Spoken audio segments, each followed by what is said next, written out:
This is what I woke up to. Not a bad way to start the day.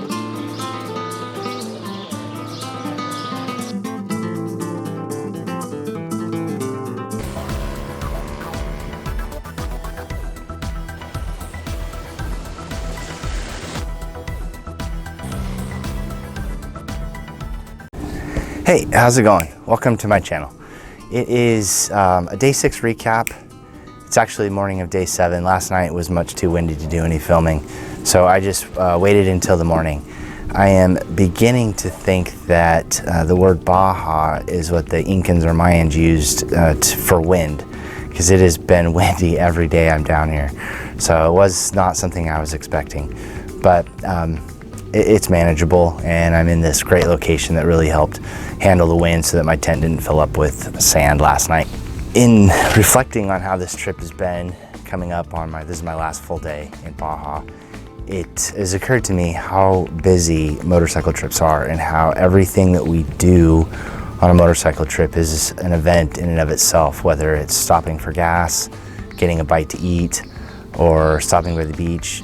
I end up meeting and talking to people nearly everywhere I go, where when you're doing car travel, that just doesn't happen. So many more things happen, and you're affected so much more when you're on the road.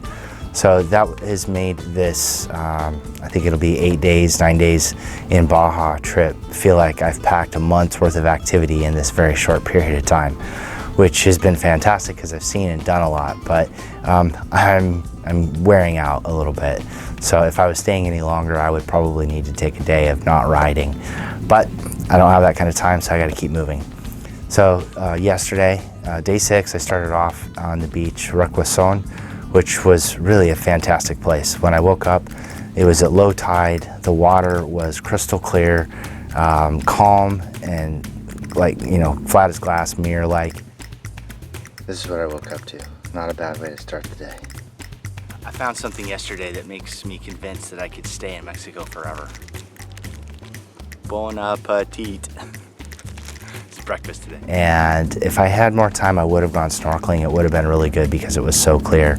The strip of sand that goes out to the island at low tide is nearly, you're able to walk across it without getting wet. There was a little bit of water left. So I walked out there for a little bit and then came back. But the one thing is it was getting hot fast. So when I came back, I started packing up the bike because I needed to get moving, get on the bike, and start getting some airflow. And while I was doing that, 2 Mexican motorcyclists pulled up, and they were really desperate to talk to me. And so we exchanged a little bit of information. I learned one was from Loreto, which was about an hour away, and the other was had ridden over from the Yucatan Peninsula, which was quite a ways away. And they were excited to see someone on the beach biking and staying in a tent. So one of the guys thought it would be fun to sit in front of my tent and have his buddy take his picture. So I had him stay, and I got a picture of it too. Those guys look like they're having a good time. So I did what I could to communicate as best as possible, and then they took off. So I discovered yesterday that my hydration pack has gone moldy. So that was not a pleasant discovery. It was disgusting when I pulled it out. I think I must have contaminated it at some point. It wasn't from the water, it's probably using my fingers to open it up. And so yeah, it was, I think in the heat, just the mold went fast. So I had to throw that away. So now, starting yesterday, I had to stop a little bit more frequently to make sure I stay hydrated. After I got the bike packed, and it was hot, I was dripping sweat. Sweat was running down my face, my shirt was soaked, and I was really desperate to get on the bike and get moving. Hey, just wanted to give a brief interruption to what I was talking about, because last night was a great night and just an example of how fun traveling can be and meeting other people. I spent the evening with Alex and Lola, and Alex and I flew our drones.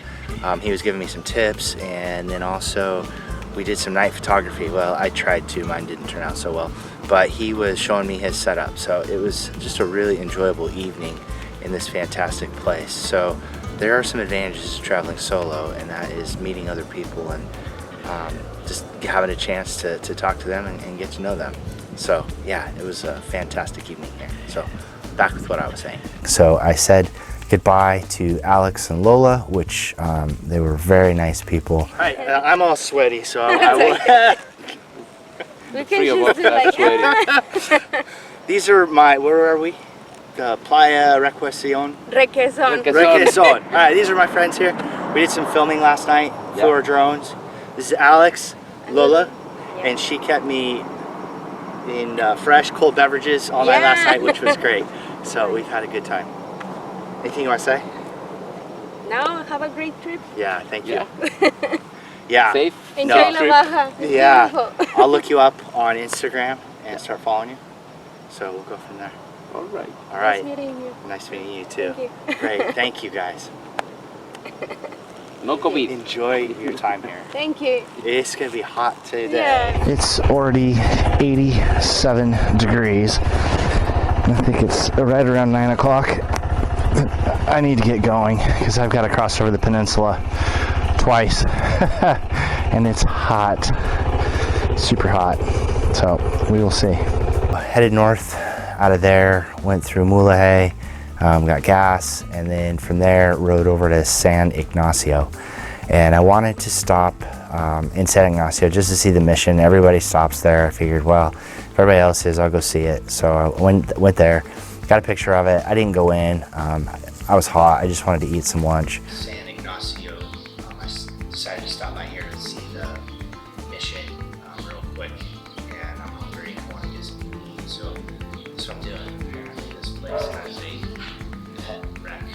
So we'll see. Grab some huevos rancheros at a little restaurant off of the plaza. Now I noticed there that the food prices were more of a touristy price. It was about double what I had been paying in other places. Still completely affordable, but it was a little bit more expensive. The restaurant that I ate at, I was told they had a tame raccoon. I never did see it run through. That would have been fun. But yeah, so if you're there, look for the tame raccoon in San Ignacio.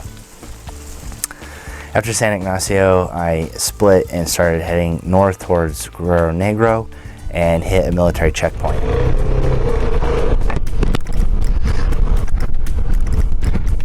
Just got stopped at the military checkpoint and they wanted to go through my stuff, which is fine. I guess maybe they're bored, just want to see what I have on me. He said, oh, lots of cameras. Yeah. It's fine. At this particular military checkpoint, they wanted to go through my tail bag and also my tank bag. So when they looked through those, the one comment the federale had was, lots of cameras, which is absolutely accurate. I have a lot of cameras on me because I'm doing different things. I have some backup cameras in case something breaks. So yeah, he made a note of that. But they were completely nice. They just looked in those two bags and then waved me on, not a big deal. I have prescription medication for handling kidney stones if I have a kidney stone episode, and it's all in one bottle, so there's a mishmash of stuff in there, and I know that can be a problem. So I took that out of my tank bag and tucked it in somewhere else so that doesn't become an issue going through checkpoints later. But yeah, I know that can be a problem. Riding over to Guerrero Negro, which is on the Pacific side, the temperature change was about a 26-degree swing. So over on the when I left Requeson and was going through Mulahay, it was probably approaching 100 degrees in the desert areas. And then as I got to Guerrero Negro, the temperature dropped all the way down to 73 degrees, which that is a huge temperature change on the bike in about an hour. And it was cold when I got over there, but it you know, there was some relief in it, but this big temperature swings here, which wasn't something that I had expected. So if you come riding down here, just know that going from one side to the other, if you're cold on one side, go to the other. If you're hot on the east side, go to the west side and you'll be able to cool off. So from there, I rode up to, or over to Bahia de Los Angeles, where pulling in, I had no place to stay. I wasn't sure what I was going to do. And with the difficulty that I've had finding places to stay, I was a little nervous about whether or not I was going to find anything. So when I went into town, I decided to grab some fish tacos there and again, I found tourist prices. I think they mischarged me because it was US prices for dinner last night, which was a bit surprising, but you know, it's fine. I'm just gonna be here the one night, and I thought that I would have more access just to pull onto the beach and camp, but you can't do that. You've got to use commercial sites. So I was told by Kinsey that I had met the day before that this place I'm at now existed. So when I pulled in, I noticed that there were cars everywhere. It looked like it was going to be busy. So it was, my anxiety was going up thinking, okay, where am I going to find a place to stay? But it turns out this palapa was open. I just pulled my bike in thinking that it was late enough in the evening, if someone was coming, I'll move, but I wanted to get my bike pulled in so I could kind of claim it, and then I would figure things out from there. I'd either pay in the morning or find someone later in the evening because the office was closed. Worked out okay, $8 for this, which I'm very happy because of the rock stonework behind. It kept the wind from battering my tent, and it kept my tent from filling with sand last night. So yeah, this place is Bahia Concepcion. They've got office with Wi-Fi, flush toilets, and hot showers. Well, hot is kind of relative. It's a cycling shower, so every 20 seconds it'll scald your skin, and then in between it is nice and cool. So in between those cycles of the hot water, I was able to soap up, rinse off, and get clean. So yeah, I will have some tips on traveling down here that I've learned, things to take into consideration. It also depends on the time of year. But I didn't see anyone really talking a lot about some of the things that I've experienced, like difficulty finding places to stay. So I will have some advice. I'll do a separate video on that. Anyway, thanks for watching. This has been an incredible trip. Today is my last day. I'm gonna eat some breakfast. I'm gonna pack up kind of slowly because I don't have a long way to go and I don't know where I'm gonna stay. And I don't want to just get on a stretch of beach in the middle of the day and be super hot for the remainder of the day. So we'll see how it goes. Anyway, thanks for watching, and I will see you out there. Just a quick note about money here. I have 50 pesos, and I'll get a close-up shot. But these are from the last time I was in Mexico was 18 years ago, and I tend to hold on to old money. And I ran into a couple of problems when I've been trying to use this old money. The cashiers do not recognize it because their money has been reprinted since then. But after a brief discussion with people that are quite a bit older, they said, yeah, it's fine, take it. But I had a $100 peso, a 100 peso, 50 peso, and 20, and I got a couple 20 and a 10 peso note, but that I didn't expect that, so that's been entertaining. One of the convenience stores I went to, I was trying to pay with a 50 peso note, and the girl across the counter was like, I don't know what this is. And some other lady standing next to me had this whole elaborate story that she was telling about how I came up with this 50 peso note. She thought she was really funny. She was laughing as she was talking about it. I have no idea what she said, but it was an entertaining moment. So yeah, these are my old